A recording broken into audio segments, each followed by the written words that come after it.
Hey everybody, it's time for more KHANTENT with me, Digibro, and the best guy ever! KHANTENT every day for the rest of time.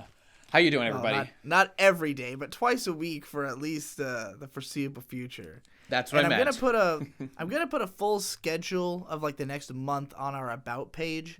Right, okay. Just because people are trying to watch these shows along with us, and I really want to facilitate that. I hope we grow a sort of culture of people going, hey, I too can keep up with like 4 episodes of a few shows every week. And so I really want us to highlight like the best shows that are on so that people can watch it with us and we can all be like excited about a current season of anime and watch it in a way that, you know, doesn't invite you to be more critical of like every single episode that's maybe not as good, you know, because you're watching it in 4 episode chunks. And we've got, several more shows we're going to start up covering, as well as ones that we'll be covering every so many episodes. This one ended up being 6 just because the logic is cover however many are out when we first start. So it'd be foolish not to, considering that many of how we just arbitrarily stopped at 4. And perhaps one day I see a glorious vision potentially in the future of like a dedicated KHANTENT.com where you go and like the first thing you see is a big schedule of upcoming shows. So someone could say, I'm going to watch this show because I care about this one so I can watch along. But who knows? Yeah. Who knows what's to come in the future? Now, generally, I think I'm going to make it clear in the title of each video that we do, like, are we talking about a show that we think you should watch and like be a part of this discussion, or are we watching one that like we're here to make fun of, like an Ero Manga Sensei? You know? So like that's why I've been calling all the ones where we watch like super good shows. I call it Best New Anime, or possibly I'm thinking about implementing an anime of the season. If you and I see eye to eye on Blade of the Immortal. So I guess I'm going to ask you before we even go any further, how do you feel about this show? Okay. I was curious, where you were leading with that, because my feelings overall on this are, so I'd never read the manga. I just experienced these 6 episodes, and as I was watching them, just for fun, just for my interest, I went back and just kind of looked at them compared to the manga. I enjoy the show. I am not particularly impressed by it, and frankly, it really feels to me mostly like an unnecessary, we're making the manga into an anime, but it really isn't particularly using the medium of anime in any wonderfully artistic way. We're just doing an upscale. Yeah, that's how I feel. It's good. I'm enjoying the story, but when I compare it to the manga, I don't know about you, but I kind of felt the moment-to-moment animation was relatively dull. The fights, some of them are pretty cool. You could say that, like... They have different strengths in my mind. I mean, like, just the sound design of the anime alone is phenomenal. And I think that the tone that is set in different scenes is just really thick and enchanting. It's like I feel like I'm in the moment, in the scene. It might be that the manga illustrations, like one of the things that Blade of the Immortal is best known for is the big spread pages where he will kill somebody in this very artful, extravagant way. Yes. And you could just stop on that page and stare at it forever. And like the anime is not going to quite live up to that as an iconic moment. But I think it communicates something very similar in the way that the scenes are composed and edited and the sounds and the voices and all that. I definitely felt like it. Having read at least the first volume of the manga a few times over the last decade, I like the anime a lot more just based on the early episodes. But I can get into more of why that is after we hash out more of the basics of what's interesting about the story, I guess, at its core. On this first point, though, perhaps it would just be edifying to say that I don't know how much it's affecting my thoughts about this, but this is pretty typical for me to have an opinion of this nature about an adaptation, I guess. But having just watched... Actually, did you notice one thing was all the characters, compared to the manga, they all look significantly older in the anime. Tons of characters... There's a strange feeling. I mean, I think part of it is just with particularly the young girl who's traveling with him, that her voice acting makes her sound older for sure. Like she's given like kind of a mature voice. So yeah, that's true. She kind of comes off as maybe. I mean, she still seems like a late teenager. Well, honestly, with her, it wasn't the biggest deal. I mean, the two cute characters that I have mostly in my mind, Manji, obviously. When I compare his design in the manga to in the anime, he looks like 20 years older. He looks like he's like 18 maybe in the manga, and now he looks like he's, I don't know, like late 30s or something, with like the more chiseled jawline. I don't know, the more exaggerated scruff, perhaps. I mean, this isn't a problem. I just feel like there's some changes were happening in translation here. And I have to wonder if they were trying to make it more communicate what his actual age is supposed to be, you know? Perhaps, because I couldn't tell. I don't know how old this guy is supposed to be. I assume 30s based on how he looks. I mean, because we also know that he's like in Immortal as of some point. So as of some point, but how recently? I mean, that's the question, I suppose. Yeah. See, I mean, it's interesting as well because the anime actually cuts most of the first chapter of the manga, right? Where he has we learn about that Manji is a guy who he killed 100 dudes. There's people who want his head. He somehow was given by this old lady these like worms that live inside of him that keep him alive. He cannot be killed unless he's decapitated. He's got the bug. Minced to almost nothing. So he wants to be able to die. So the old woman tells him that if he kills 1,000 evil men, then she will lift the bug curse from him, I guess. Okay, question on this Digi. We, as far as we've gone with 6 episodes, have already had an antagonist with the same affliction who was in fact killed, and Manji himself says, oh, there actually is some ways I can die. Is it just me, or is that kind of like, well, hang on here. Your whole quest is to die. Not only do you say you know of ways to die, maybe you don't want to do that, that's fine, but you just kill an enemy with the exact same thing. So, do you really want to die that bad? I mean, how strongly do you really feel about this? Is that exactly what he, is that exactly what his mission is just to die, or does he want to die at somebody's he probably hand? Doesn't want to die like a bitch, you know? That's a general thing. Most Yojimbo boys don't want to go out, like, slicing their own dick off because that's the secret way to die. So, with, like, the Japanese sensibilities combined, I can, you know, give that one a pass, but it does raise the question about, you know, how bad he really wants to die as opposed to, I don't know, the full picture. I suppose so. I had not even thought about that. But it's funny because the first chapter of the manga tells this odd sort of side story about the main character has a younger sister whom he, I guess, murdered her. I think he murdered her fiance or something like that. Something similar to the plot of Rurouni Kenshin, the OVA. Yeah, I believe that was it. And she became, like, mentally retarded, I guess, after that happened. Like, she is now a baby mentally. But he's, like, sort of taking care of her. But she gets kidnapped by this gang, I guess, and they murder her in front of Manji. So he kills all of them, and then he's like, I guess I'm gonna go kill 1,000 evil men. Like, it's kind of just an oddly disconnected side story about his past that I don't know if it was the first chapter was like a pilot chapter or something. If you know, maybe he didn't have the full story fleshed out yet. He just had this character setting. It has that feel to it. Yeah, and I think that's why the anime skipped over most of it and just kind of mentions what happened in that backstory. But the main focus of episode 1 is on the introduction of this girl and her narrative, which is pretty much the main focus of the story, at least for this arc that we're in. Because this is a 30-volume manga that ran from 93 to 2012. So, like, there's... Goddamn.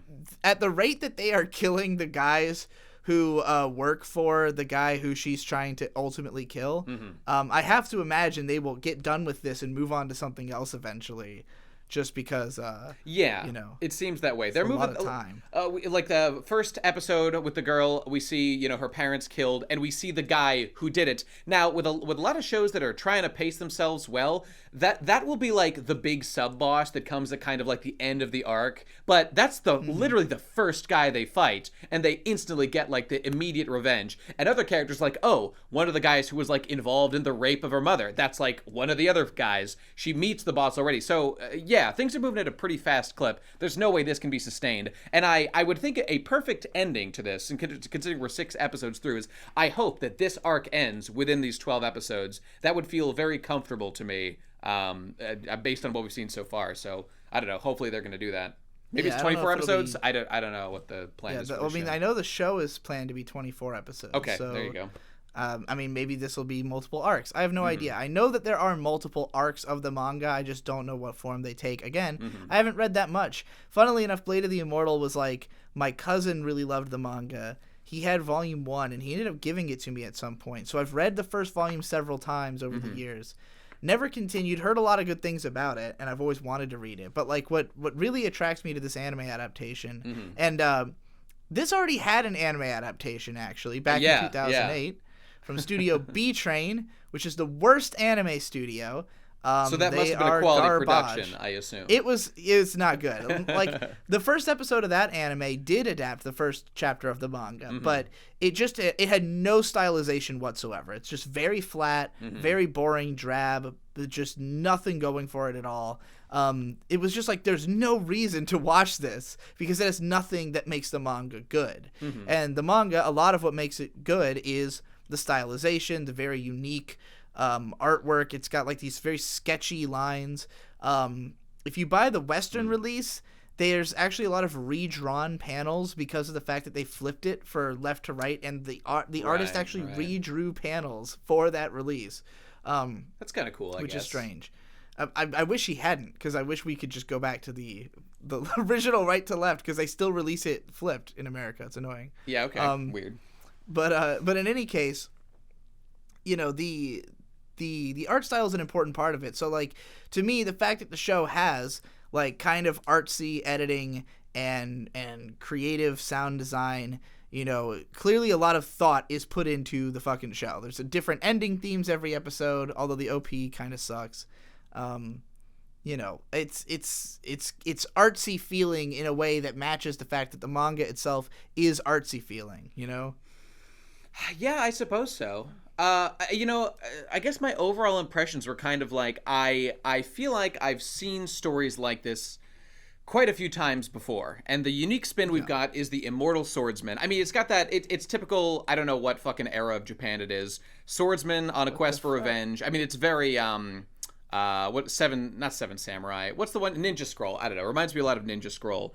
And the thing is, having watched it, when I compare it to other things that I like of this era, the unique thing that we've got going on in this world is this Immortal thing, which doesn't really do that much to set it apart in terms of like unique elements that can be done with it. The character's basically like a zombie. He can be chopped apart. I've seen many stories of this nature in the past, and like I didn't find the animation to be so good. I didn't find the characters to be so interesting. Hold on, Nate, I only just now have been able to hear you since you started talking. So in short, what I'm trying to say is, watching these 6 episodes, each episode, as you said about the first chapter kind of feeling like a side story to introduce the characters, each of the episodes that we go through kind of feels, I mean, the thing it reminded me the most of was Champloo. I mean, not just for the setting, Yes. but in the, you know, realistic sword fighting, overall realistic anyway. Well, it's also the fact that we have like a surly older swordsman who's like insanely badass traveling with like a young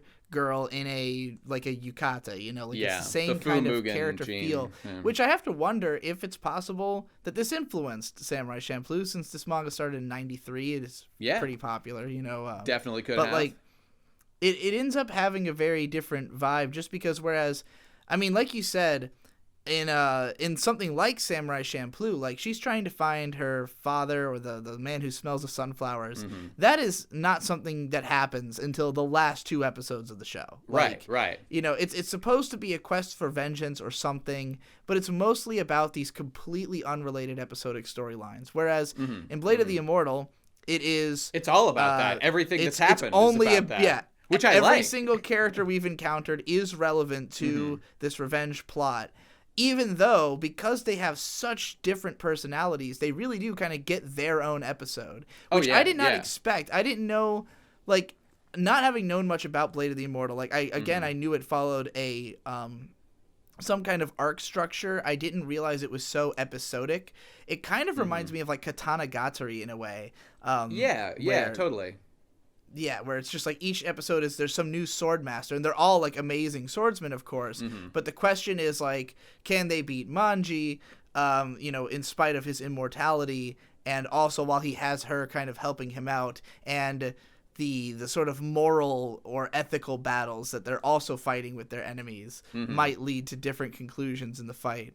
But yeah, it's pretty episodic. I think all the people they fought are interesting. I agree, and they all kind of represent different things, and some of them completely threw me the loop. Like, of course, there's the fucking dude with the 2 women's heads surgically attached to his body. That came out of fucking nowhere, in a good way. It's like, oh, wow, this guy is one of the most fucked up people on the fucking planet. That's pretty cool. I can appreciate that. That shit has haunted me since I was a kid, because I saw that when I was like 13, and I was like, what in the fuck? But I think it also, I think it might have helped even to introduce me to Ero Guro as a concept, because this show very much follows in that tradition of the characters are constantly brutalized in this story. Like, Manji is just being cut to pieces and tortured all the time.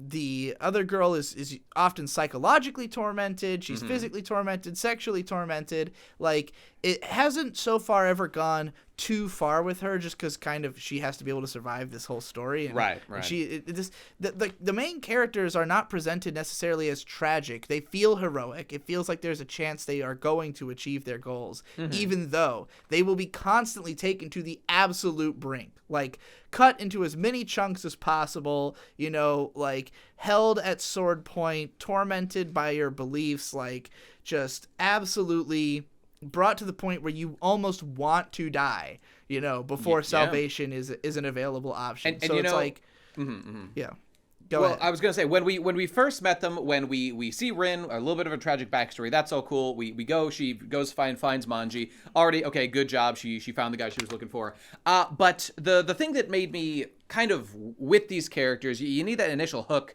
There has to be some reason to root for them. Up to that point, wasn't really connecting with them. When Manji says to her, like, okay, Rin, you want help, like, finding these boys and killing them and murdering them, prove it. Prove it to me that you, like, have fucking balls, that you're gonna put yourself on the limit. And she immediately starts to strip. She's like, okay, like, I'll fuck you. I don't give a shit.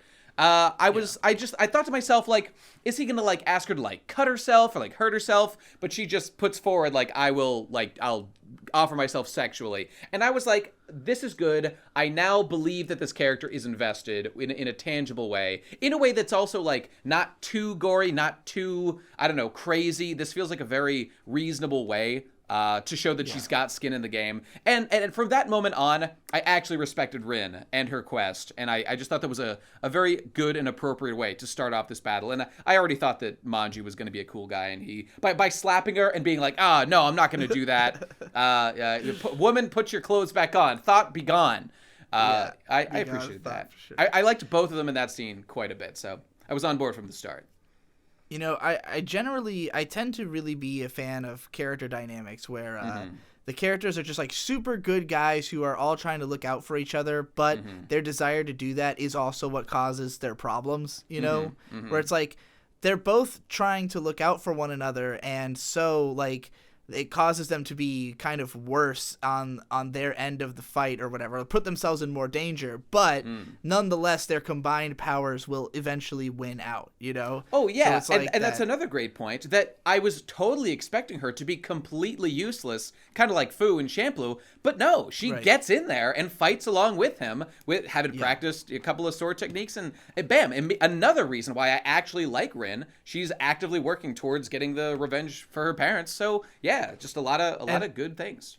I really get the feeling they're kind of teasing at the idea that she is going to eventually become, like, a mega badass swordsman. We see her training. And, like, it wouldn't be out of, like, the scope of the show, because in episode 3 we're introduced to a woman who is more badass than our main character, who completely trounces him. Even though she herself is another like, young woman who's only just kind of trained on her own. I just forgot. And again, she's another one of these, like, shamisen playing, like, Mr. Woman. There is a character exactly like that in Samurai Champloo who, like, introduces that it's like the key attacks or whatever. It's like the first time we see them.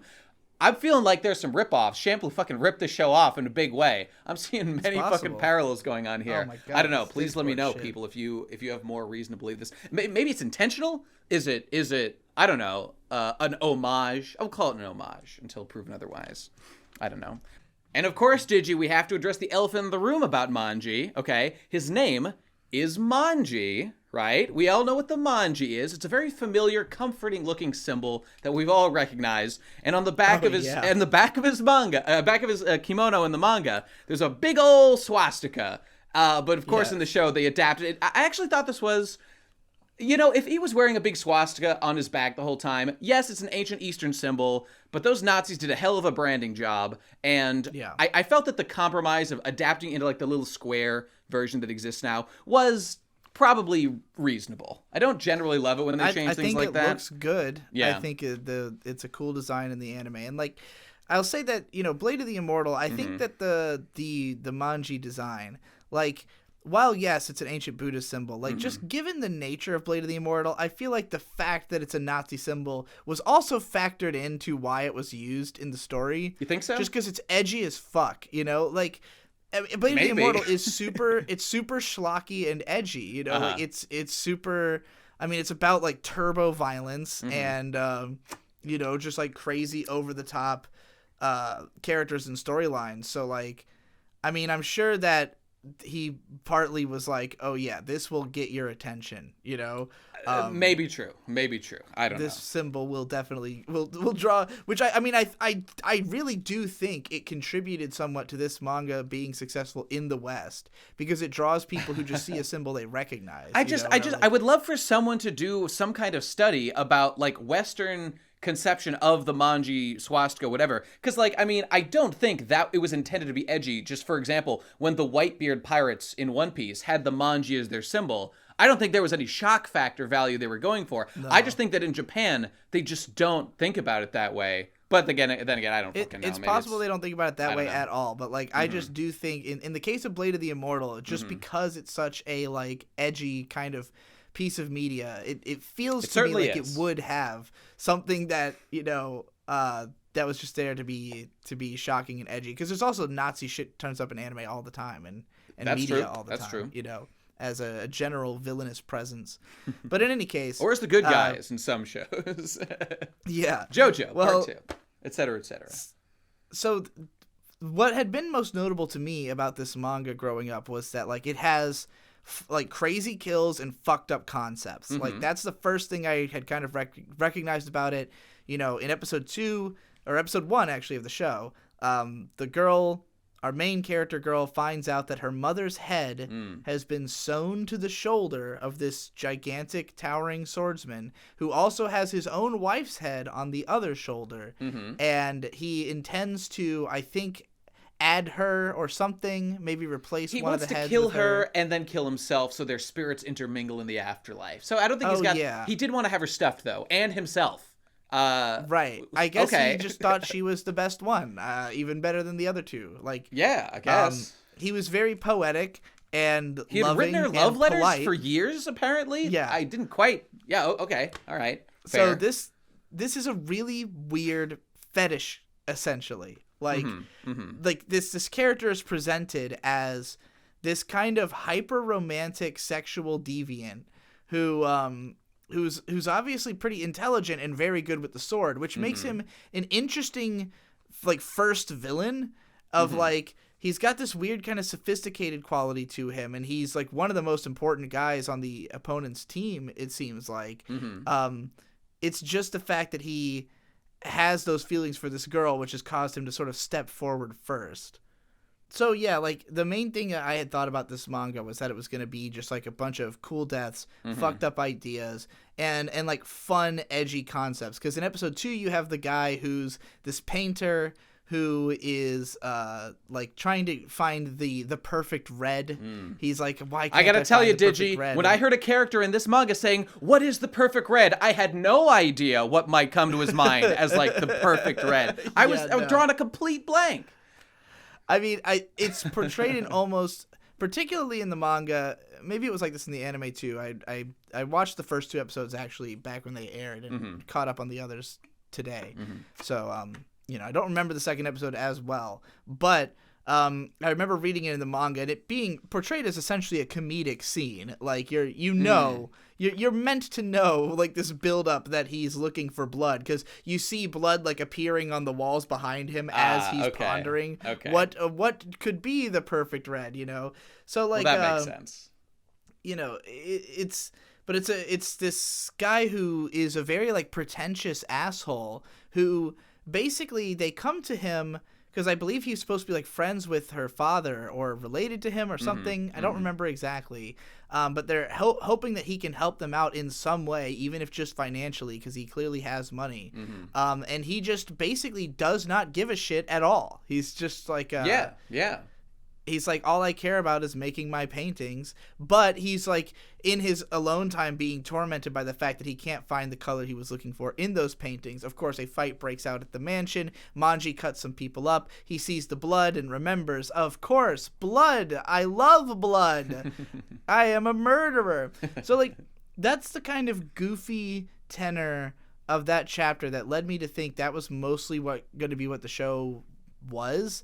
And really the next 4 episodes all kind of changed that, because I thought they were much more interesting and nuanced with the characterization. It wasn't quite so over the top as those first 2 villains were, where one's stitching heads to his shoulders and the other one's like painting with blood. Like over the top, but they also came off as believable just because they had such weirdly specific personalities, maybe not like not memorable in the sense of like, oh, these are characters I care about and I'm going to think about them, for the rest of my life, but memorable in the sense that there was something about them that was just striking and sticks with you, We've been having technical issues, but I think we were talking about that the first couple of villains have like striking, memorable kind of aspects to them, but they're not really that deep of characters necessarily. They feel realistic, but you don't really get to know them or feel anything towards them. You are more kind of building up the 2 main characters in those first 2 episodes, but like from that point onwards we really build on the main characters by bouncing them off of the characters that show up in the episodes from that point forward, starting with episode 3 where they introduce this fucking badass chick. What did you think of I guess I just want to ask you about your opinion on each episode individually, because they are so episodic. Like did you have any thoughts on the first 2 that you wanted to dive into? No, not really. I mean, I appreciated them for what they were. I thought both the characters that we kind of fight against in each was good. I don't know, setting up Rin was fine, meeting Manji was cool. All that stuff was good, as I said before. Who did they fight in the second one? In episode 2 is where Rin fights, or where Manji goes and he fights against that dude, that one like ninja dude in the woods, right, and gets the sword back for Rin. Oh yeah, that guy was, I could not remember. I knew there was something more that happens because like it was confusing because volume 1 of the manga ends after the whole blood paint scene, so I'd never read past that. So like the fact that they added that other stuff into episode 2 is again indicative of how they are definitely condensing the story of the manga to some degree. And I'm definitely gonna read the manga as well to find out how much they're condensing it. Just because like even just flipping through it, I saw some stuff that I was like, I don't remember this being in the anime, I have one larger point to make. We will get to that, but my only last larger point is simply that, comparing it to the manga, I just find the art style largely uglier, and it's worst with Rin. Rin's face is rounder and significantly uglier than she looks in the manga, and constantly looking at her, I was just like, this is just unfortunate. Why? Okay. Let's go ahead and get into that, because I think this will be an interesting discussion, because you feel the exact same way about Steins Gate, and we've had this conversation many times. That's true. That's a different issue, but similar. This show is from the same director as Steins Gate, Hiroshi Hamasaki, and he also directed Technolize and Shigurui.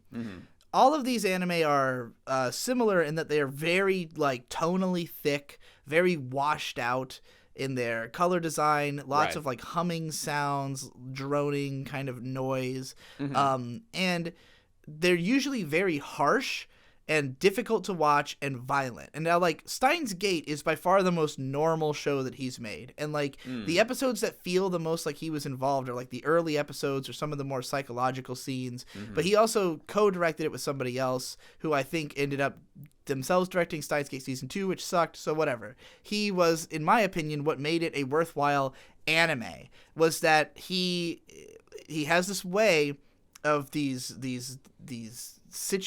kind of tones that you can kind of get lost in. And like, granted, I think that like Technolize out of the shows he's made, has the best art design. And even if the animation isn't always incredible, or if it doesn't have as many technical things that it can do as Blade of the Immortal can in 2019, nonetheless, I could see it argued that that was the best looking show this guy's worked on, just because the character designs and world design is so cool, and it's anime original, you know. Shigurui is a manga adaptation that's kind of similar to this one in that the manga is extremely brutal and has a very unique art style. And while the Shigurui manga, the way that like muscular men are drawn just has so much detail, it's like ridiculous. They still look very detailed in the anime, and the violence is very graphic, and it's a good adaptation. But you will always have that feeling of like, if it's anime, it just can't be as detailed as manga can be. It just can't. I came into this this entire watch having just watched your new video on your channel about like the Vinland Saga adaptation. So while I'm totally with you on most of those themes, it's just they were certainly fresh in my mind, and it's probably interesting to go watch that if you're watching this and think about that when comparing these two versions of the show. I mean, I think you'll agree that this show is a lot better looking than Vinland Saga, though. Well, yeah, absolutely true. But like it doesn't have those kind of like media mashups. Like, there's not any bad CG in this. That's not true. That's not true. There is some bad CG, and it's those close-ups of swords they did a few times. And I mean, that had exactly, to me, the thing that you talked about in your video of, I can just so feel like it feels like two mediums are being smashed together. Yeah, I could see what you mean, where it was kind of like a stretched texture almost that was on some of the swords. And it's kind of too detailed, which you would only do in CG, and I can just instantly tell it kind of doesn't belong in this world. But again, those are minor effects, so those didn't really impact my enjoyment. I mean, too much. It's interesting too, because there's sort of a matter of expectation here. Like this show is being adapted by Leiden Films, who I believe we talked about them doing that Sword Girls show, Tales from the Bottom. Oh yeah, that's right. They're doing a bunch of stuff this season, and Leiden Films is one of these studios that like they've been around for a few years and they've done a bunch of random stuff, but nothing special at all. Like, there's nothing I would know Leiden Films for up until this season, when they've suddenly gotten a lot more ambitious with some of the shows they're doing. I don't know how Hiroshi Hamasaki, the director, got involved in the studio, or where they've pulled the talent for this show from, but like the other shows that he directed, Technolize was made by Madhouse, you know, in the mid 2000s, a studio known for making high quality productions. Right. Shigurui, I think, was also Madhouse, and Steins Gate was made by White Fox, who has done other high grade productions, more or less. This show, to me, like, going into it, knowing it's by this like off-brand studio, I'm like, oh god, I just hope this doesn't look like shit like the B-Train version did, you know? Sure. Like, why won't they just get a high-grade studio to do it? Oh, but at least Hiroshi Hamasaki is directing it, and when I see that he brings that unique textural flavor to it, I appreciate that so much that I'm willing to overlook a lot of the fact that, yeah, the animation isn't incredible. Like, there's not amazing Sakuga scenes. The fights are really uniquely edited, more so than well choreographed or well animated. There's definitely janky moments in the facial animation. The character designs, they kind of look different in a lot of different shots, and your opinion of it might change, but like the manga is just going to be more consistent and better looking and more detailed, and be able to have those moments where it just looks incredible, you know? And the anime can't quite get there. Well, there are many reasons why, and I totally agree with you on that point. But let me just, your example about the Steins Gate is appropriate to bring up, but I don't think it's quite the same situation. Because with Steins Gate, my feeling about that show was, I have not finished the light novel, but I did finish the show, and I liked it. But we have had many disagreements, or me and many people have argued about, as you say, as is often brought up about these things, it's exactly that. I felt that the art design took such a big hit. People who don't care about that will not care about this point at all. But I loved the art style of the visual novel designs of those characters so much that to just see it adapted, and like in that show, it's a one-to-one translation, but as with animation, as with everything with animation, you have to drop the moment-to-moment quality of the visual fidelity of the art styles by Do you remember who does? It's the BlackRock shooter guy. I forget his name offhand. Yes, Huke did the art, did the original designs, and then the show's designs were by Sakai Kyuta, who also adapted the designs of like Higurashi and Strawberry Panic, who happens to be one of my favorite character designers. Both of them are. So like, I completely love both art styles for totally different reasons. I don't fault. Oh, okay, go on. Finish your point. Well, just because the thing is that obviously the Huke designs we're not going to be able to animate. Like, you can't. Right. And there are moments in the show where the animation is really memorable and really adds to the story in a way that just wasn't going to happen in the visual novel,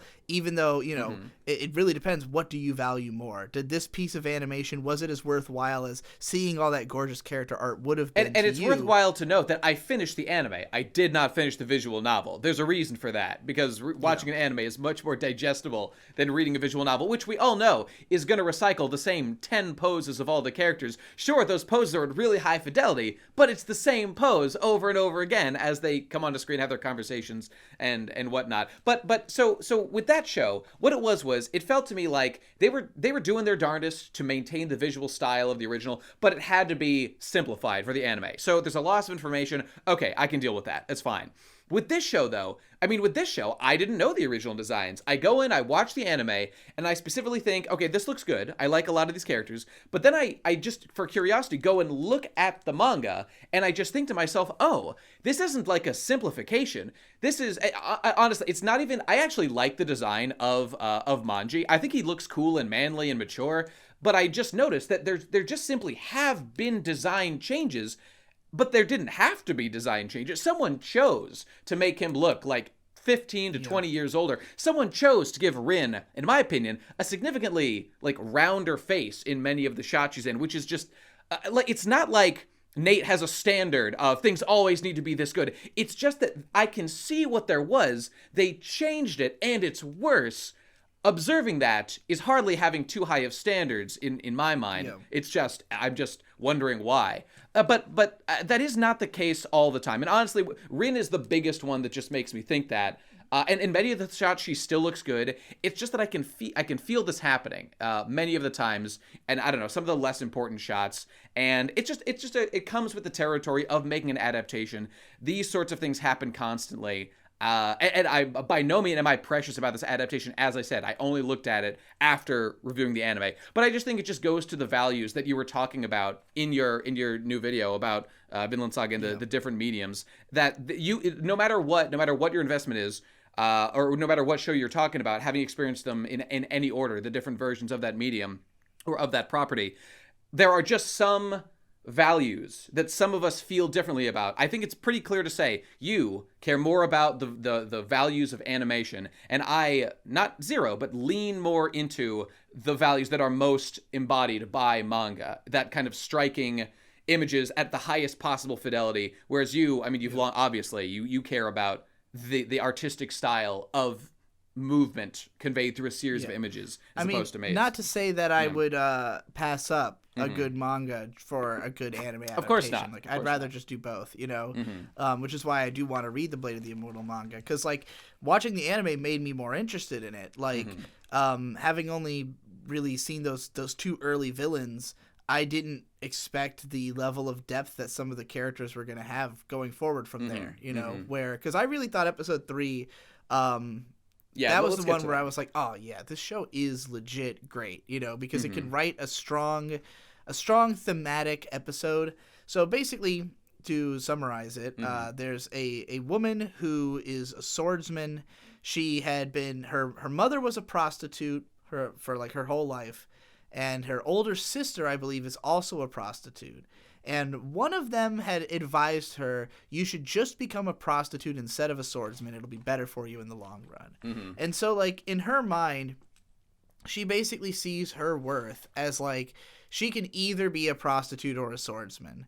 And she would rather be a swordsman because she really wants to be strong and to fight, to keep herself alive and not just be used as a sex object, I guess. But at the same time, she doesn't seem to really mind the idea of going to be a prostitute. Like, she thinks it's a good secondary idea because she also doesn't want to kill people. Good to have a fallback plan. Yeah.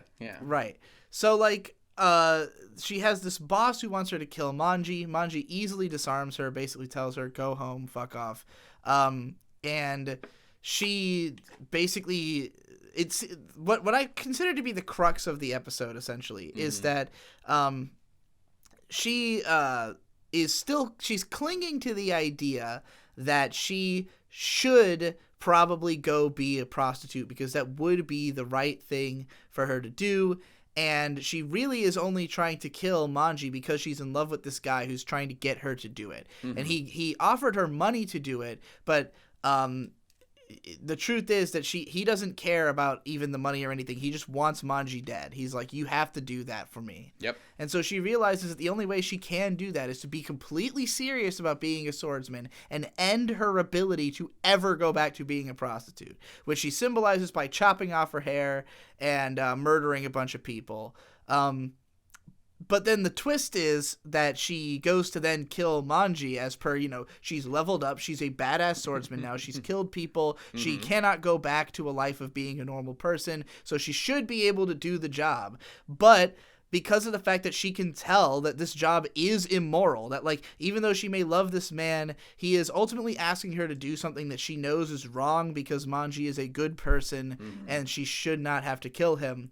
And so even though she completely bests him, cuts him to fucking pieces, strews his body across the alleyway, and is getting ready to end his life because he basically tells her, hey, look, chill out. I understand. You got to do what you got to do. If you beat me, you can kill me. He doesn't care. He's like, hey, if I lose a sword fight, that's what happens. So, you go ahead and try. But just the fact that he even tells her that makes her feel like, oh, man, I can't fucking kill this guy. And then, Rin steps in last minute to protect him, and she says to Rin, I know I'm literally describing this entire episode right now, but I just wanted to get the thematic point across, which is that Rin says to her, stay back, and she's like, you have killed all these people in pursuit of your vengeance, do you think that is justifiable, basically? And she's like,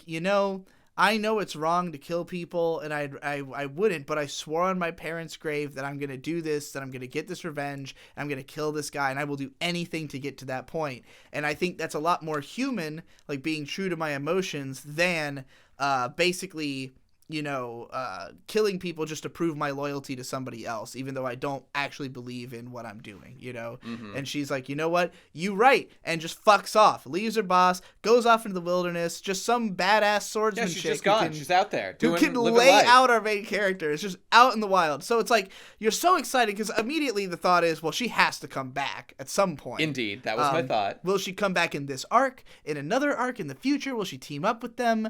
Will she be even stronger? Will he be stronger? Will they have another grudge match? What will be the future with this girl? I want to know because she is cool and I liked her backstory. That was all very good. And I was a little bit confused by this. Maybe you can clarify, because at the beginning of, I think, the next episode, we see what appears to be a woman who seems similar to her with the exact same weapon that she had used. But I think that's a flashback to when she first met the leader and how because this woman gets stuck in a tree, whatever. She's in a situation where she's going to be probably eaten by wild wolves or something, but she kills 50 of them and proves she's a total badass and then disappears. I think that's her, but that was 100% in a flashback, not in the present time. Yeah, you know what? So, I forgot about that flashback because I had so little idea of who. I had thought it was Rin at first, but then I was just kind of confused in the end. I don't think I knew it was a flashback. I'm still a little confused about the ramifications. I'd have to go back and watch that again to understand it because this show has a weird way of opening a lot of scenes in media res where it just fucking starts. There's not a lead in of characters walking into town in Pokemon style or Samurai Champloo style, it just starts off in the middle of a scenario playing out. Which is kind of cool. I mean, it means that more stuff happens per episode, but it is occasionally you have to take a second to be like, what the fuck? That's definitely why is she with true. a kid in this episode? When did they meet? What the fuck is going on? I'm trying to remember which episode started that way. I think it was episode 6. It just opens with Rin with some little boy at like the bazaar in town or whatever, and you're just like, whoa, who is the kid? You know. Well, I want to say but they're just like mid conversation about episode 6 though, because you had said that episode 3, I think was that your favorite episode, like her whole backstory, all that stuff.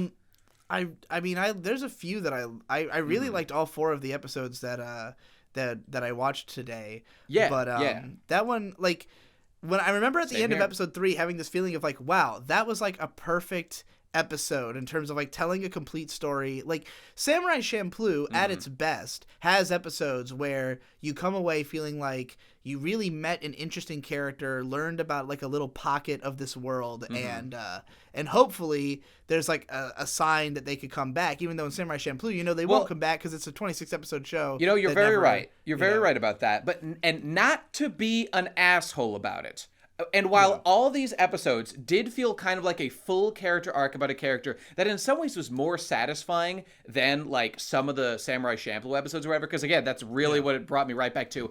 Like, not one of these episodes... That's not true. They weren't like all better than every... or not every Champloo episode was like better than all these, but like, I just felt like there's a difference of like quality or even like artistic merit that's in like your average Champloo episode, like just like the hip hop vibe, like the soundtrack. I like one that came to mind about this episode was the episode where Jean falls in love with a prostitute and attempts to run away with her. Where fucking Orion dance is playing throughout the whole thing. I mean, one of the fucking iconic mood moments of like any anime I've ever seen. Like I just it really made me think about like. Now, I can't remember what. I haven't seen that episode in many years, but something about that episode made me really give a shit about all these characters. It might have been like timing, might have been little animation clips that were a little bit more depthful, might have been the way the music is played over it. I felt like that was just a richer meal than some of these episodes. And again, that's why I say not to be an asshole, because I'm not really doing a great job describing why that is, but that's kind of my overall feeling. I think I know what it is, and I think it does come down to this anime manga sort of difference, because like Samurai Champloo really is a melting pot anime. Like a whole lot of people had artistic influence over it. It incorporates all kinds of different influences. So like it tries to create these very specific episodes. And all of Shinichiro Watanabe's work does this, where every episode is like, it matches a sonic style, a filmmaking style, a story type, you know, and it basically is asking like, okay, here's the character we want to focus this story on. Like, what would their story be like? What would it look like? What would it sound like? You know, and the episode can be very different based on that. So I think that those shows have a ton of variety, and they're great at creating these very specific moments, but there's only really so deep that they can individually dive into those plot lines. And like typically there's an element of the characters evolve and grow over the course of the show, but it's in subtle ways. They mostly stay consistent so that they can continually react to new situations using that same kind of style of communication, I guess.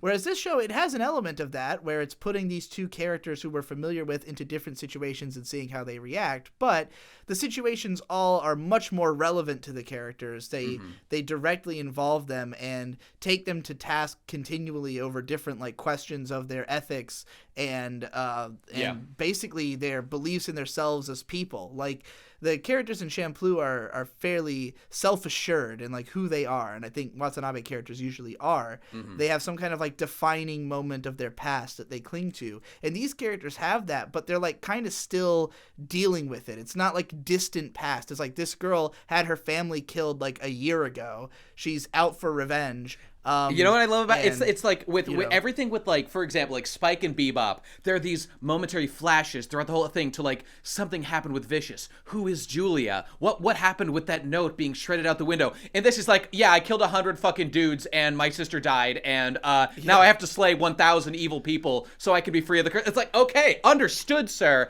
I salute you for your straightforwardness. None of this bullshitting around with these mysterious pasts. And in a way, like I'm a guy who way more is into kind of that stuff overall, but even I can appreciate a subtle theme once in a while when it's crafted, what really drew me into the actual storyline in the show is episode 4, because it fleshes it out in unexpected Yes, great ways. episode. Great episode.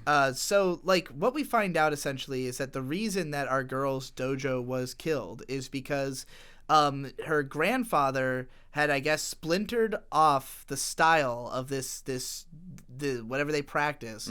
Correct me if I'm wrong about any of this, because it was somewhat difficult to follow. But like, yeah, the Mato Ryu style. I don't know these fucking names. Whatever.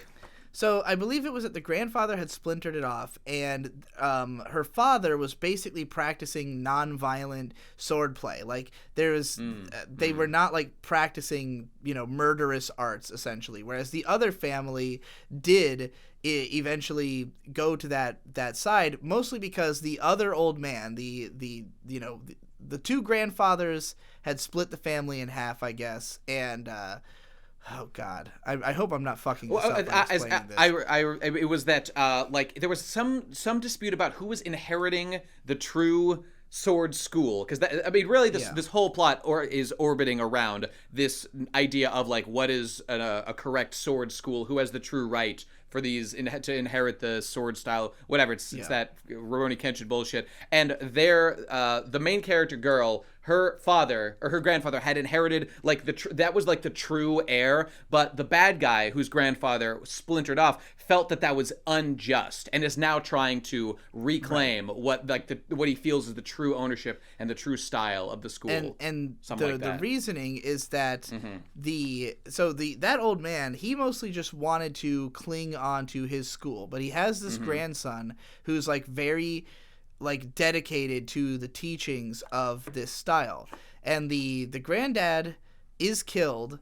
so that the grandson will take over. But like the grandson is working with the weird fucking guy with the heads on his shoulders, who's like basically teaching him to be like a sociopathic madman, I guess.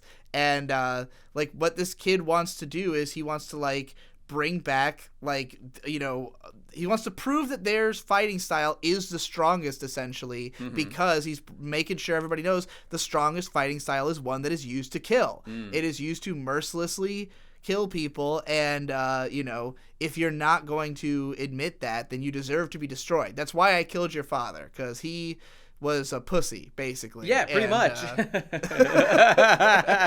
Hard to argue with that logic. Yeah, that's pretty much what he tells her, and it's crazy. He's just so straightforward about it. He's so clear. There's no like hiding of any of these intentions, and I really found that refreshing instead of like veiled, like you'll find out one day. He's like, no, I'm going to tell you. I killed your father because he was a pussy. He was too weak. My swordsmanship is better. That's why I killed him. Maybe you'll be better than me, and you can try killing me one day too. Yeah, and it changes the tone of the entire adventure in a certain way, because this guy, I believe he is the main. He's like the main bad guy. Absolutely. He's the one who's the leader of the group who she wants to kill. So she's encountered this man in just episode 4. But like he has no intention of killing her. Basically has almost no emotional stakes in the fact that she killed her father at all. He just sees it as purely the logical steps that were necessary for him to ascend to to his crew being recognized, I guess, as the best guys. Yeah. But like the people who he has fighting with him, like, because the idea of this fighting style is that it is just ruthless murder, the only people who want to adapt it are people who are willing to ruthlessly murder for fun. Like, people who just enjoy killing are going to join his side. So, like, inherently, he's surrounded by all these, like, tremendously evil people who, of course... because, we know from the beginning that her mother was raped and killed in front of her. Or not killed in front of her. She was raped and carried off, yeah. But, like, the initial tone that gives you is like, okay, these are just sadistic bastards who want to, rape your mom and fucking carry you off. But it's really just that certain members of the group are like that. All of them really have their own ideals of, like, what they see as their approach to... this perfect art form of the blade, essentially. Like, in episode 6, we meet a guy who basically just loves to paint with blood. And, like, he painted all over her mom like all over her like face and chest with her dad's blood, who had just been butchered beside her, which is brutal and sick shit. But he's not the one who rapes her. He just paints her. That's just what he does. He paints shit with blood, you know. But he was there. He was just as sadistic as anyone else at the scene. He didn't give a fuck about her at all. He is purely an asshole. We'll get into that when we talk about that episode, I guess. But she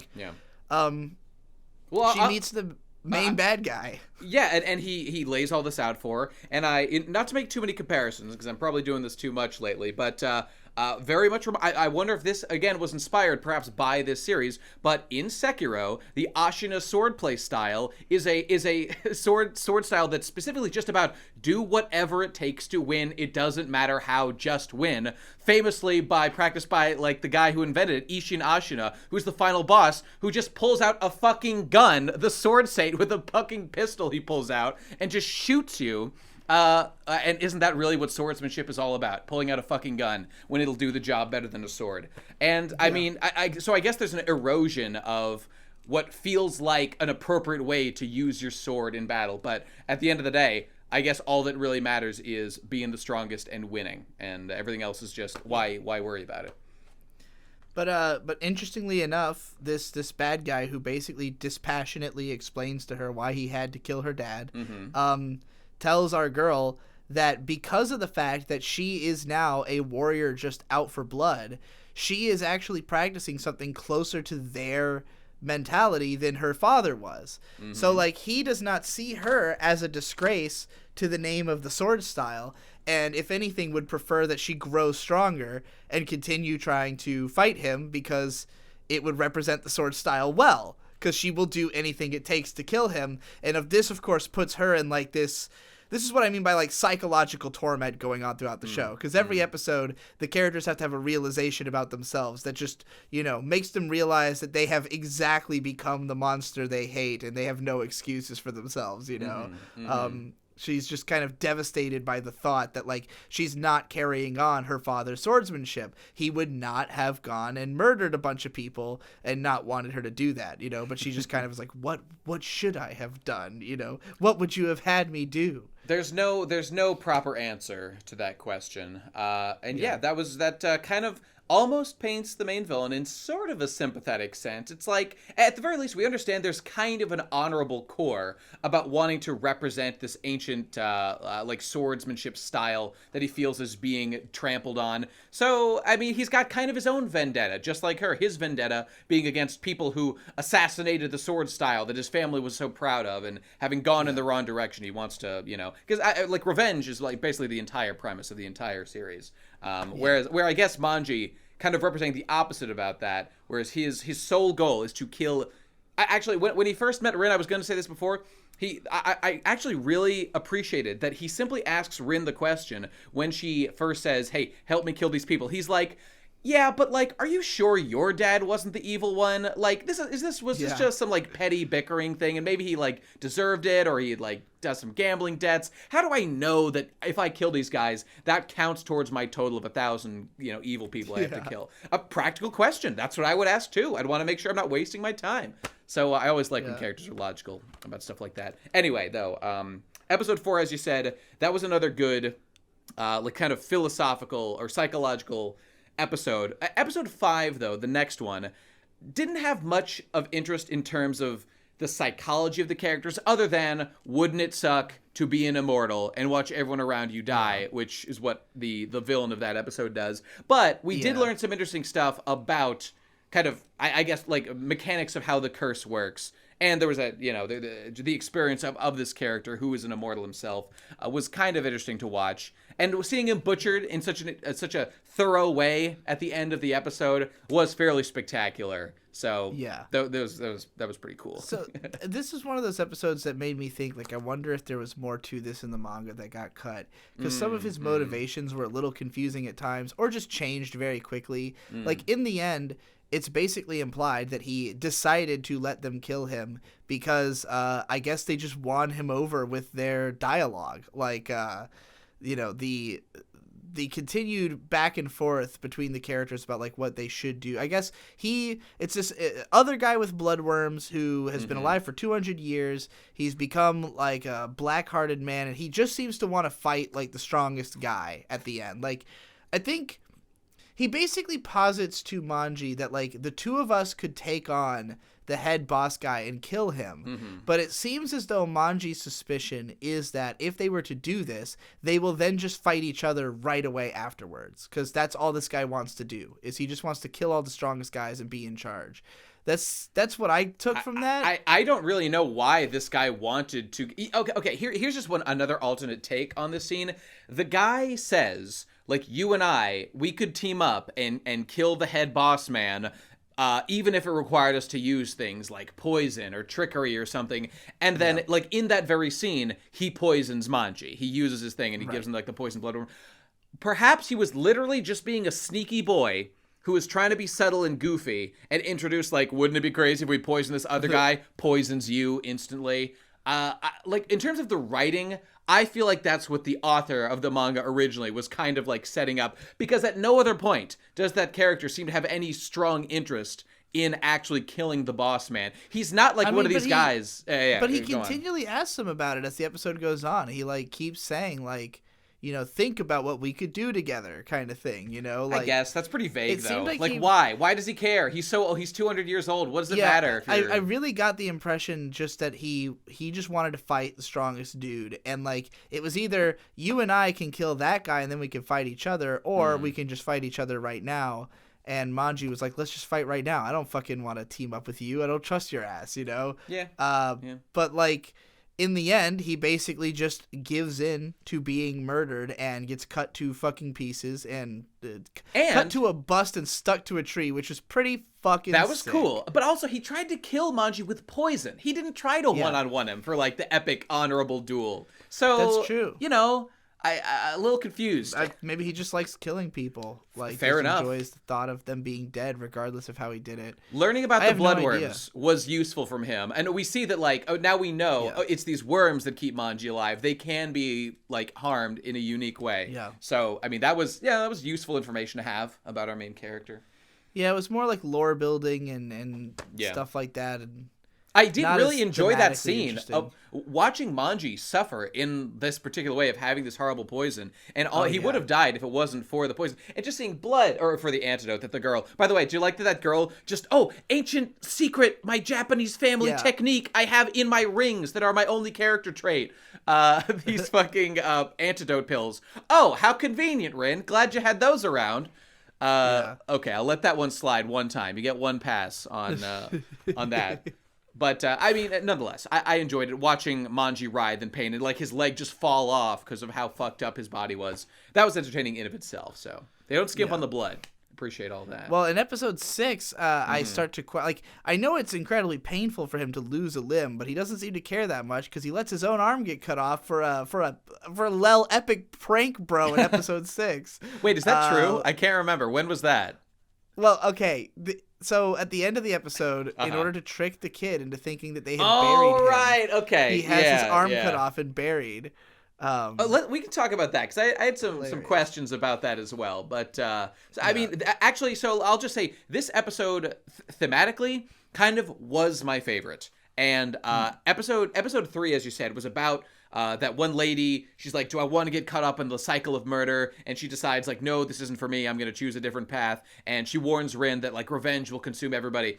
Episode 6 is where it kind of felt like this is like a further examination of the themes of, like, the consequences of pursuing revenge and, like, all the, you know, innocent people who can be hurt, which we see with this father who, as you said before, was one of the people who, like, in some way fucked with her parents and her mom, painted the death mask on or whatever. And seeing him, actually, it was exactly like in Kill Bill when I was about to say Black Mamba. Black Mamba. Well, no, she's exactly Black Mamba. That was scene. Copper Top. I think she was Copper Top, the black lady. So she kills the guy, or rather, there's a big fight scene. She's actually, how racist is it that I just assued she was black? Mamba Even the character even says I should have been Black Mamba. So you know what? She agrees with you. So you're in the clear. But I appreciate that actually. Rin was extremely mature in the scene. I guess you could call it mature, and was like, look, dude, If it was just you, like, sure, I'd be trying to murder you right now. Here's the thing, though. You've got a good boy there. I like that. That's a strong, handsome young boy. I don't want to just, like, create the cycle of revenge. If I kill you, he's just going to do the exact same shit I'm doing right now. Try to get revenge, all this stuff. So if you apologize, if you say gomen nasai, I will, I'll let you off. I will not fuck with you. But the guy, he can't do it. He just can't say gomen nasai for some reason. He's just too black-pilled. No, it was great because the general idea of this episode is like if somebody is just such a piece of shit, you just eventually have to kill them. Like this guy, he's basically like an argument for the death penalty. He's like, I cannot be reformed, and I will continue murdering people until you can put a stop to me. You know, like it's basically his thought process, even though, like, so this is one of the guys who was there at the scene of her mom getting raped and killed. He painted on her with his blood. He makes these weird blood masks that seem to be catching on in popularity. So he's got like a big gig where he's making a bunch of them, and him and his son are going to have money, and they're going to be happy. And his son's a good kid who doesn't know anything about his gang affiliations or his past, and he's just like raising this kid. But nothing about him has changed. He's just living a double life. It's not like he's reformed. He's different now. He wouldn't kill today. Like, he would do it. He would just not let his son know about it, you know? Like, he's still a total asshole. And, like, while he does want to protect his son, he's not even willing, like, to, like, even if there was the thought that he could be killed, that would not be enough for him to, like, lay down his ideals and, like, admit defeat. He's just like, no, he can't do I it. would rather murder you than let you go away, and, like, spare me and my son, you know? Like, I know I can kill you, and that's what I'm gonna do instead. Fuck you. I don't care about my son. I care about my principles. There's some admirable qualities in that, sort of, I guess. The murderer's honor. But, I mean, the situation that we get in, is, you know, exactly like Kill Bill, as you said, is just where now, based on that being the case, now they gotta kill him, because he's trying to kill them, whatever. It's over. We're gonna do this now. And, of course, right as they do the fucking finishing blow on the guy, in walks the kid, sees it happen, and thinks to himself, obviously, like, okay, time to dedicate my whole life to revenge now. But what I mean, this is actually really smart, because I didn't think they would do this. They actually find a way to specifically make sure that kid does not go down this, like, incredibly well-tread trope that we all have seen happen 1,000 times. They come up with a plan to make sure that he doesn't fuck up his whole life this way by letting Manji get stabbed, look like he's dead, and then, of course, I'm sure you and I were thinking, okay, is he gonna, like, pretend to be dead? How are we gonna sell this to this kid that he's really, in fact, dead, and he doesn't need to dedicate his life? Because the kid even says in the next scene, the body was gone. That man is out there somewhere. I have to dedicate my whole fucking life to get him. So they do the scene, as you said, where she says, I buried him. He is, in fact, dead. That's why he wasn't there. Shows him an arm buried underground. Now, okay, here's what she said. I have a couple questions. Would I, if I was that child, be satisfied with a miscellaneous arm that I really can't identify? Did I memorize every detail of this guy's fucking arm? No. I think if I was writing this manga, if I was directing this anime or whatever, what I would have done is, look, you've got an immortal character, right? He can survive being buried underground for like a couple hours, probably. You should have buried the whole guy's body underground. The kid would have thought to himself, that guy's definitely dead. But I understand. Maybe this guy literally can't survive being underground for that long. No, it's really funny because, like, I thought this was a very creative use of this power, right? Yeah, like, for sure. This author obviously realized he had the opportunity to subvert this common trope by having the character think he killed the guy. But, like, they take it to this goofy extreme. Like, think about how painful it would be for him to have his arm cut off and then like take it away for long enough for them to bury it, get the kid, unbury it, bring the kid away, and then come back and unbury it again. You know, like, it's like a lot of hassle. It's really goofy of an idea. Taking it so far over the top kind of reminded me of, like, Osamu Tezuka manga, like Dororo, which is kind of similar to this in time period and, like, style, but and violence. but obviously taken to a way further extreme. But like the fact that his body can be used in a way like that, that's kind of comical and creative and fun. But like at the same time, when you really think about it, you're like, is this the best way this could have been done? And you know, again, I don't want to be an asshole. I really do like that this was done. Like there's an awareness of this trope. He's trying to subvert it in a creative way, using the character's power. All that is really good. And I don't want to nitpick the plan too much. Maybe the kid would have bought that there was the guy's arm under there. Okay, you know what? That's fine. Fair. But on the subject of like creative usage of his powers or whatever, there's just one other aspect that reminded me of, which is that Manji, right, was a really strong sword fighter before he became immortal, but man, this guy eats a lot of shit in all the fights, and he's supposed to be, like, he gets stabbed, like, okay, you're an immortal guy, you're fighting a non-immortal guy, obviously you can afford to get stabbed and slashed, but like, if you're a really good swordsman, you probably don't want those things to happen to you, and if you weren't an immortal, you know, obviously this wouldn't be tolerable in a normal fight. He'd be long dead if he was not an immortal. And again, I know this is the premise of the story. When you're writing it, we want to see Manji get slashed up and get his bits cut off and see the blood spray. That's all fun. And, you know, the author's aware of that, so there's no need to be too nitpicky about it and whatever. And I understand it's for fun, but I just can't help. And even diegetically, he might, as an immortal, have simply kind of adjusted his fighting style to, like, not care about taking damage in the same way. But when in these fights you're like getting your leg chopped off, I mean, that's just going to impair your ability to fight. So I'd be a little more careful about things like that, I guess. But I don't know. Yeah. Well, I guess we should wrap up our thoughts on this show. Yeah. What I generally like about this show, aside from the fact that it's like, you know, it's brutally violent and really over the top and fun and crazy in that way. The characters have like really weird, interesting motivations, and it's a great example of what I would call gray and black morality, where it's like everybody is a murderous asshole by necessity in this series, but it's like, to what degree? Are they irredeemable? Are they people who have like positive traits but still are ultimately evil? You know, like some of them are people who it's like under certain circumstances they're not so bad, but it's the fact that they, you know, just love killing so damn much that makes them not able to get along in normal society. And so like you know, each of them is kind of this weird ideologue with a unique fighting style, you know, that is pitched against our main characters. And like, I'm excited to see Rin get stronger. Like, I really hope her arc is sort of like an Arya Stark, continually like building new powers over time as she quests for revenge. Like that bee sting attack is getting real old and it's not doing much, so we need some new techniques for Rin as soon as possible. You know, I want to see what could possibly grow about Manji's character. I mean, he's been fairly static so far.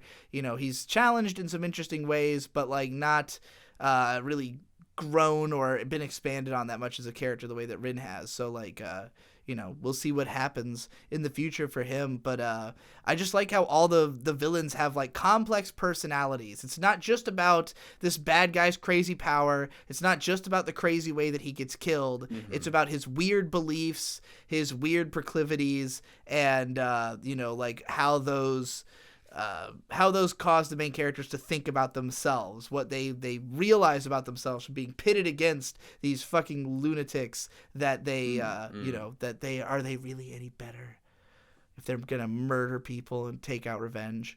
I guess that's the question. And I love the, like, even though I, you know, can agree that the manga has its own very distinct, awesome style, and I would love to read the manga as well as the anime, I do really like the stylization of the anime. I love the sound design, love the music, voice acting, the way that it sets the tone, the weird kind of almost glitchy editing in certain scenes, all of which is pure Hiroshi Hamasaki. I'm very excited to have a new show by him. I'm excited that he's doing the adaptation of this after the last one was so fucking shit. And, you know, I really hope that it just gets better as it goes. Yeah, me too. And, you know, I hope people made it to this point, because I don't know if I made it clear at the very beginning, and I kind of started off a negative tone, but I really did enjoy these episodes quite a bit, and there was a lot of inventive stuff and stuff that I kind of hunger for. I hunger for really straightforward narratives. Not that they're just like simple, but that the characters just, they make it super clear exactly what they're doing every episode, and we feel purpose as they're moving forward closer to the goal. We learn more about the big boss. We learn why he's doing it. Immediately makes him more interesting, complex of a character than the like, you don't even know why he would have done what he did before we learn that stuff. All the characters we met so far, they each kind of have their own little episode, even if they're kind of, maybe gimmicky is a bad word, but like the guy with the 2 women's heads attached to his shoulders, but that's just so over the top of a thing for this character to have. But then you get other ones like the lady who, sure, she's super strong, but she feels conflicted about being a murderer, being a swordsman, and maybe she should just go back and be a family man along with everybody else. And by which you mean a prostitute? A prostitute. That's right. That's what I'm saying. I don't know. We already touched on all the characters. So yes, depth of the characters was every one of them was interesting. And I enjoyed seeing about all the fights have been at least a little bit enjoyable. And, my small points about, like, certain aspects of the character design being worse than the manga, those are very minor points. That there's very little to hamper my enjoyment of the show. So, overall, this is a very enjoyable anime, and I think anybody who's even remotely interested or remotely turned on by anything we've been saying would probably get a lot out of it. So, definitely a recommendation from me. Yeah, I mean, I strongly wanted to recommend this show mostly because it has been surprisingly overlooked, at least going by Mal stats. Maybe because it's been made before and people are, I don't know, turned off. I think it's because it's an Amazon Prime show. That doesn't help. So it's just not on any of the mainstream streaming sites. But it's funny because looking at this season, this is a great anime season. This has been a shockingly good. We've had several shows we've talked about on this channel that we enjoyed. Beastars and Babylon were both shows that we really liked and which have like kind of they're not like super popular. They're not the biggest shows of the season, but they've got decent followings. People are talking about them. They're buzzing on social media. I haven't seen anybody talking about Blade of the Immortal. It's got like 22,000 lists it's on Mal, which is not terrible, but it's like half of what those other 2 shows have. So and meanwhile, Cautious Hero, which we thought was a decent show, is like way more popular. So it's like I want to draw people's attention to this. I want to draw people's attention to this just because I want to say like this is such a good season. Like not only is there stuff like Babylon and Beastars, but we've got this going on too. There's just a ton of interesting shit airing this season. And let's not forget Stand My Hero's Piece of Truth. I mean, one of the most incredible shows of all time. Fuck drugs, man. Straight edge for life. But I guess I want to kind of ask the commenters about whether they want us to cover this show in particular because I basically the formula of this channel is supposed to be anime on Tuesdays and then other stuff on Fridays. But I'm also putting like anime in a lot of the Friday slots, at least for now, just because there's always more anime to watch that's relevant to some people. So this is one of those shows, and we had to do 6 whole episodes to catch up, and it's going to go for 24 episodes. So I think we're going to do it in bundles of 5 and work into the schedule that way. If people are interested in hearing us talk about it, because it's not the most popular show. I don't know if people just don't like it, if people don't care. Obviously, I enjoyed it even more than you did, so I could see why some people might just not jive with some people at all. But there were some people who really were strongly against Babylon. We were praising that show quite a bit. People were like, "Oh, fuck that show, it's dumb." If people feel kind of more strongly about some of the points that I raised, I could see why both of those shows would be. Yeah. I mean, there's not a lot of like action in Babylon, so people who are just bored by dialogue. There are some. I mean, people who like Cautious Hero, I could certainly see why those people don't overlap strongly with liking Babylon, for example. Yeah. I mean, this is more action, but there's still, I don't know. It feels old. There's lots of old people in this show. I don't like old people at all. There's a lot of reasons people could not like it, but I've loved all these shows.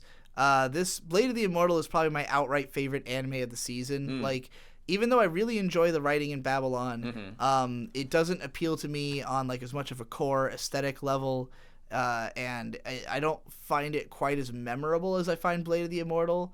Although I could be wrong. Maybe I'll have forgotten fucking all of these episodic villains in 6 months. I have no idea. But I just really enjoy like the experience of getting wrapped up in the world and stories of Blade of the Immortal, and the way the episodes are paced, the way that they're edited, the unique songs at the end of each episode. It's just such a like fulfilling experience.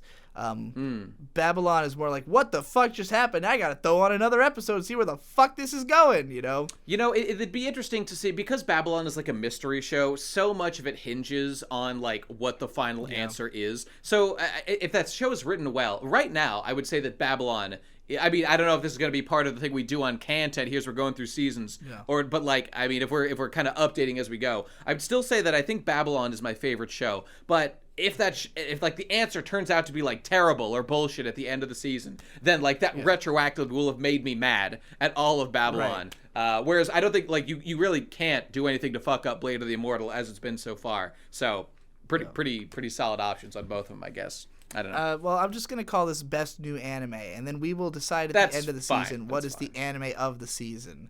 Ooh, maybe, that's a good idea. That's a good idea. Yeah. All right, everybody. Let us know what you think in the comments, and stick around. Go to our channels individually. I'm DigiBro. He's Best Guy Ever. We got tons of KHANTEHNT. It's all in the description. You know what it is. Bye. See you soon.